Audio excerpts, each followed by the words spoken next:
ওই দিনকুনাকুড় নাক্কুনাকুড় নাক্কুনাকুড় রাতটা ছিল 31 ডিসেম্বর। সবাই মিলে বেরিয়ে পড়েছিলাম লন্ডনে, আই মিন লেক টাউনে।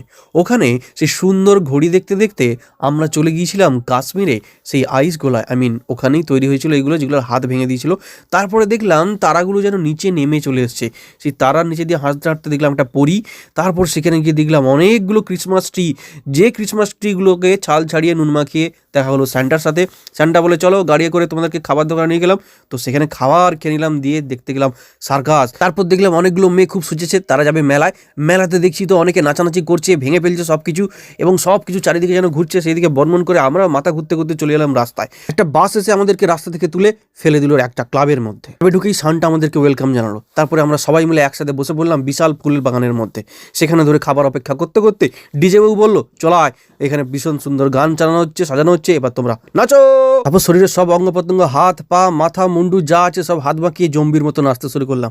দেখে দেখলাম সবাই একসাথে জম্বি হয়ে নাচছে। তারপর একটা ঘরে যেয়ে একটা লাঠি দিয়ে বলগুলোকে মারতে শুরু করলাম। তারপরে একজন দেখিয়ে দিল কিভাবে খুঁচে বল মারতে হয়, কিন্তু বল মারতে যে দেখলাম বল লাফিয়ে লাফিয়ে এদিক ওদিক সব পালিয়ে গেল।